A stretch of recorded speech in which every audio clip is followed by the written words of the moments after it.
Behind the Line from Oklahoma State University. I'm Alex Dusky. Here with me today is Ian Nickel. Parker could not make it again, but I'm so happy to have you on the show today, Ian. Thank you for joining me. Thank you for having me on. Happy late birthday, by the way. Thank you. Yes, yesterday was my birthday, so had some fun then.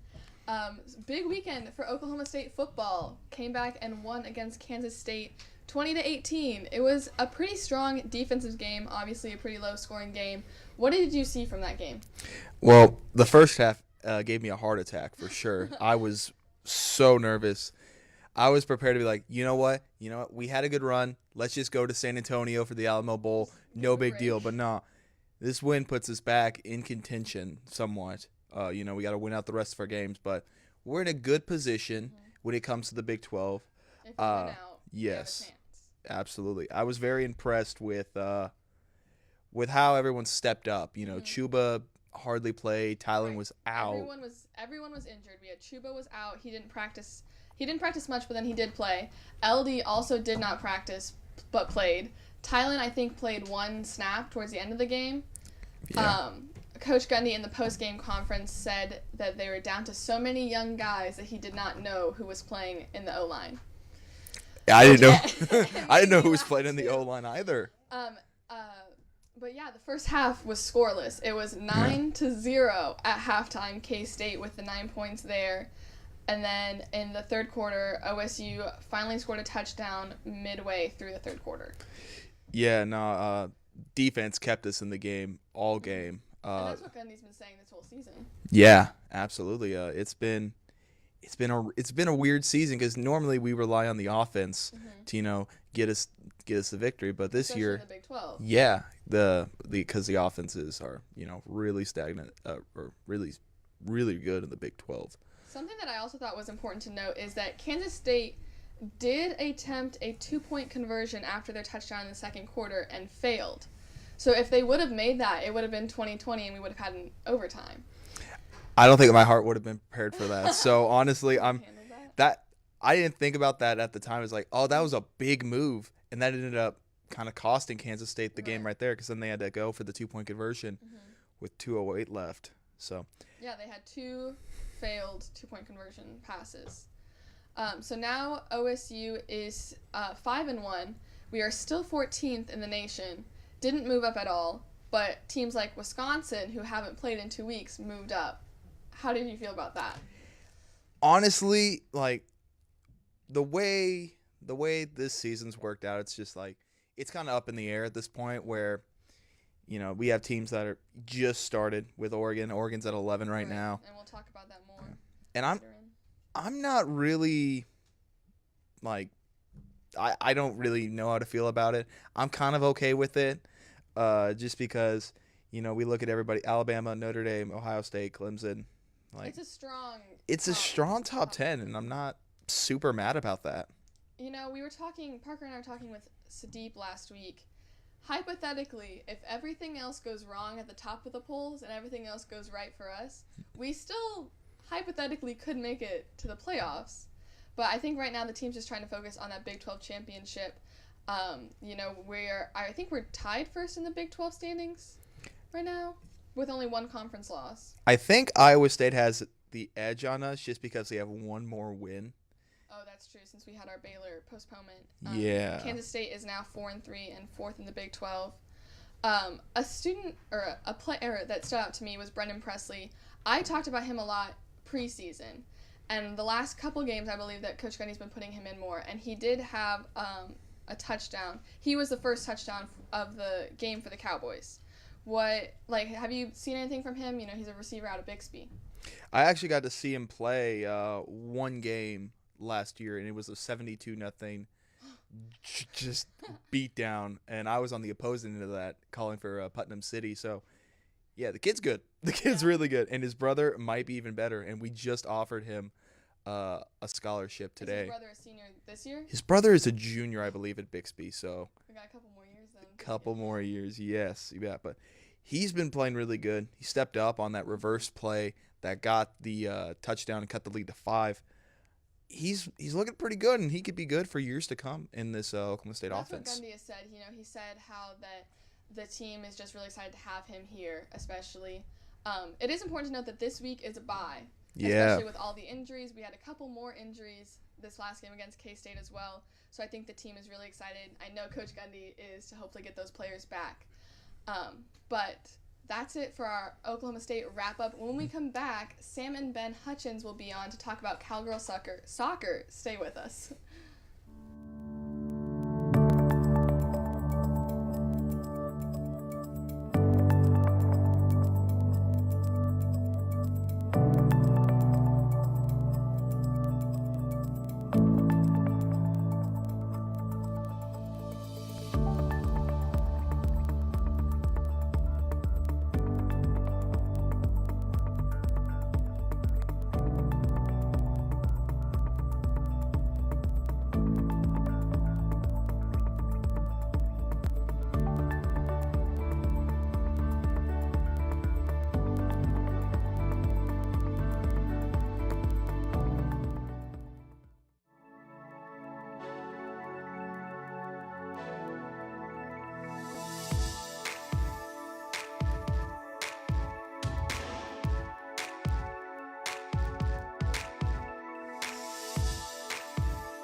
Welcome back to Behind the Line. I'm Alex Tusky, and with me is Ian Nickel, and we are joined by Sam and Ben Hutchins, Ocali soccer reporters. Thank you so much for joining us. How are you guys doing today? Guys, we're happy to be here, and I wanted to say your birthday was a couple days ago. Sam and we had our birthday on the 9th, so oh my gosh, it was us, wow. and then you and Ian, you just broke the streak on us, man. Like, Yeah. could have My had bad. some Change your consecutive birthdays birthday. here. Oh, my bad. I was Yeah. born in June. Sorry. Well, I'm glad we could all celebrate and be together on the show today. That's right. You want to just leave so that way we could have like a little birthday celebration? I'll just go ahead and start us off. So, Friday, Oklahoma State defeated Texas Tech 2-1 in overtime here at Neil Patterson Stadium. Give me a little breakdown of what happened there. Well, it was really one heck of a way to end the year for the Cowgirls. It was the last game in Neil Patterson Stadium because obviously a shortened season. So, that was the end cap. And then that's when they had senior night, too. So it was really quite fitting end for the Cowgirls. They won it 2-1 in overtime. Really the last second hero all season has been sophomore Olivia Dow. Mm-hmm. And with, what was it been, just like a handful of seconds left in the game, I think 30 or something? Yeah, it was getting down in overtime. She scored the game winner in the first overtime period. Mm-hmm. So if two overtimes happen and no one scores, then it's a draw. So it was a pretty clutch goal for the Cowgirls to finish it off right. And also, there's another nice moment in that game where freshman Rebecca George got her first ever goal as a Cowgirl. It was, kind of awesome to see everyone kind of like rally around her. And after that first goal, she was definitely pretty excited. So when a player gets that excited about a moment, it gets us in the media excited as well. Something that Adam's been talking about is like the young freshman and sophomore class. So do you still think that like the next coming years are going to be good for Cowgirl soccer as well? Yeah, especially, and Sam can hit on this too, but like, seniors, they might not be leaving. So I know you talked about the young players, but this Cowgirl team has a lot of seniors and upperclassmen who are going to just be around for, if they want, another year. But even after that, an additional year of eligibility they get, this freshman class is really good, Sam. Like Kiona Simon, like we said, Rebecca George, like those freshmen, they're going to be having some big plays in the future. No doubt. The roster lineup, it will look, who knows how it'll look, because some players, they might graduate and want to move on with their life. Some might want to come back for another season. Everyone has the option with the COVID kind of like redshirt year, if you will. But the Cowgirls, they definitely have a great freshman class right now. Kiona Simon's been starting the whole season. Rebecca George, like you said, she's been playing well. And then Grace Dennis has found a spot in the midfield to happen to. So young players, they've been really impressing for the Cowgirls. They've won some, Big 12 Player of the Week or Freshman of the Week awards. So it's been good to see Coach Carmichael have so much production from his young players. Well, good. That's exciting. Something that isn't so exciting is that, TCU was announced Big 12 champions, which Oklahoma State was last year. But you guys were talking about before the show that it's not for sure finalized, or the playoffs, or what's like happening with that? Yeah, so Sam, he pulled up the picture as we were leaving the dorm room to come to this, and he showed me the picture of all the TCU players crowded around that trophy, and it was like, wow, like OSU was there last year, so definitely no, not the greatest for the team to not have that moment this year, but like you said, there still could be a chance for some hardware later in the year. COVID, we've talked about it before, everything just gets messed up completely. Extra year of eligibility, as we all know, like we're all sports people, COVID's changing everything. And a change potentially that could happen is next semester, that would be the fall semester, there could be some sort.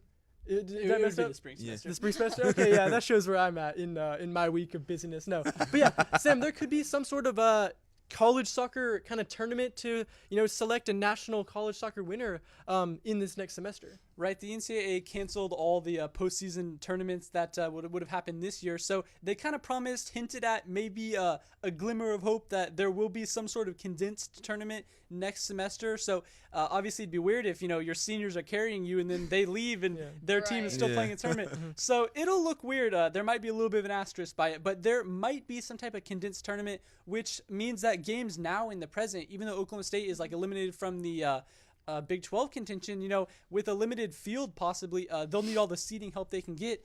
And right now the Cowgirls, they're going to finish either second or third in the Big 12 mathematically. So they've certainly had a great season. We'll probably expect to see them invited to the tournament if it is. But let's be real, even if the records are awful and both teams are winless, a Bedlam game always means something a little special. Right, and real quick, Bedlam is tomorrow. Predictions for that game? I know the Sooners are 0-6-1.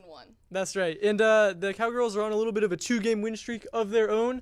I'll put it at 2-1 OSU to finish off the season. Yeah, the notable thing is not only OU's record, but the way they've gotten their record. OU's been shut out 6 of their 7 games, and they scored 2 goals in a tie against Texas Tech, but other than that, they have not scored. So Emily Plotz has been playing well as of late for the Cowgirls in goal. And I expect kind of a shutout. I'll go a bookend of the first game of the season where Oklahoma State won 3-0, and I'll predict the last game of the season to be 3-0 Oklahoma State. All right, well, hopefully it'll be a good game for our Cowgirls and we can get a Bedlam win. Thank you so much, Ben and Sam, for joining us. When we come back, Ian and I will be recapping some of the sports from this weekend. Stay with us.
Hi, I'm Will Joyce, the Mayor of Stillwater.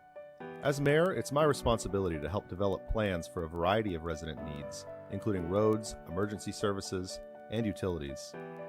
Some of those services are paid for with federal money that the government distributes to states and communities based on Census Bureau data.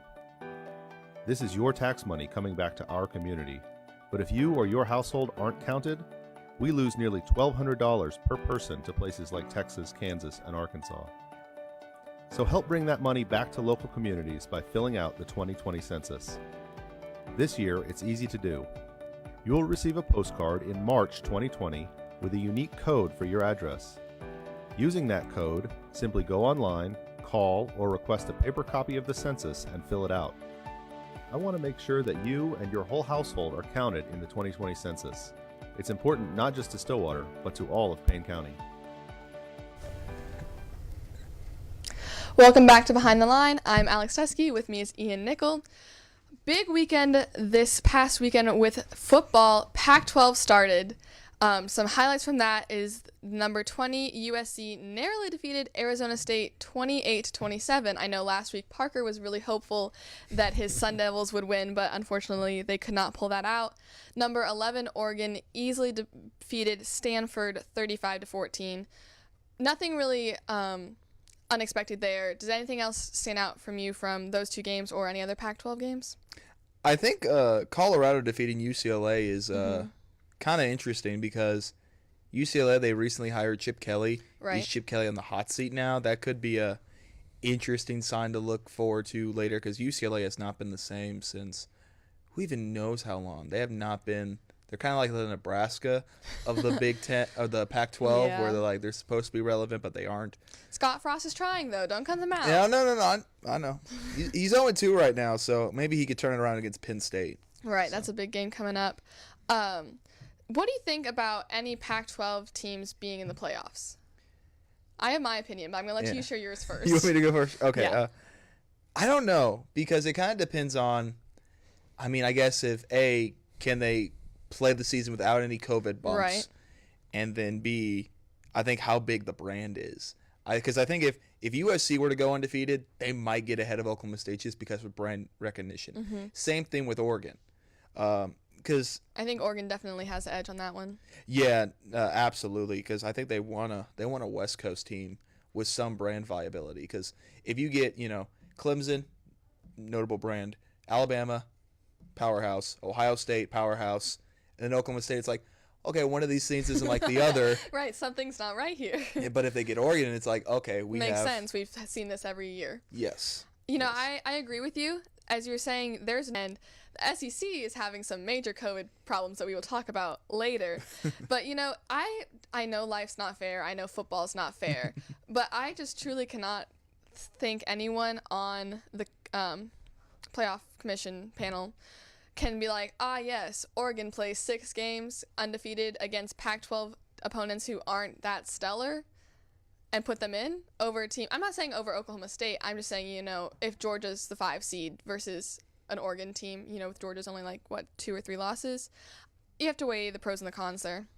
Also, you got to consider, Cincinnati, who's been playing really well. Right, they have been. BYU. That could be a wild card. Yeah, could this be the year they finally get a group of 5 team in? I'd look forward to that. I think Cincinnati could compete with the best of them. I think so too, and I would definitely look forward to seeing a team that's not Alabama, Clemson, Ohio State. Yeah, for sure, I think a lot of for people. Sure. Speaking of teams not being first, the Patriots Ooh. in the NFL this weekend, they almost lost to the Jets. They trailed until the fourth quarter, where they then scored 13 points and held the Jets to 0. I was talking with some other friends last week, and they were like, "How whack would it be if in 2020 Bill Belichick purposely tanks the Patriots because he knows they're not good to try and get a first-round draft pick?" Dang, I feel like we're giving them too much credit almost because it's like, oh, they got Cam Newton. Oh, it's over. They're gonna win it all or whatever. It's They like, did not. well, no, I think they're 3-5. they're 3-5 right now. Oh, the other That's thing. what I like to see. Yeah, we all love to see it. I was texting a friend like, yo, imagine losing to the Jets. Couldn't it be me? And then they ended up winning. I was like, well, dang. So I close. jinxed it. But yeah, I mean, they have a lot of defensive players that have opted out at the beginning of the season, so maybe they'll be stronger next year. It's gonna be weird to see where Cam Newton ends up. Like, do they retain him? Because I don't think they will. I don't think so But- either. Like, if they don't get a top pick, like, where do you go? Do you go Justin Fields? Do you try to get another quarterback? Because Lots of decisions to be made there. very.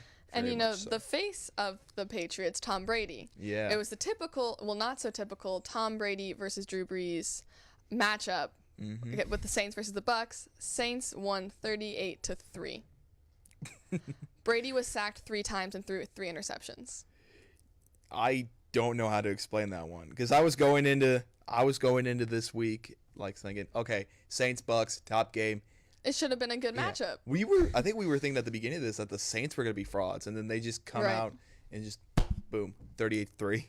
domination. I mean, again, Tom Brady, I don't mind it. Yeah. NBA starting December 22nd. We'll touch more on that when we come back from this commercial. Stay with us.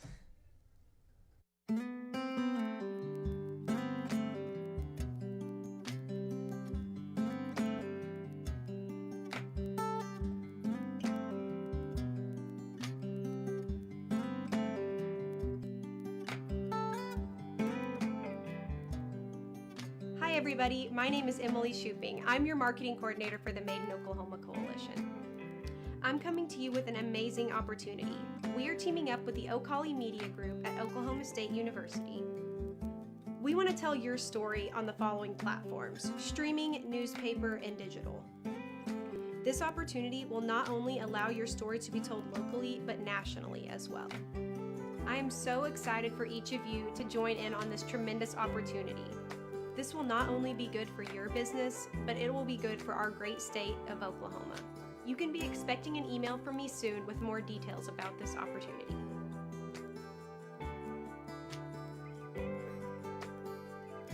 Local has a name, local has a face, local has a flavor. The Made in Oklahoma Coalition.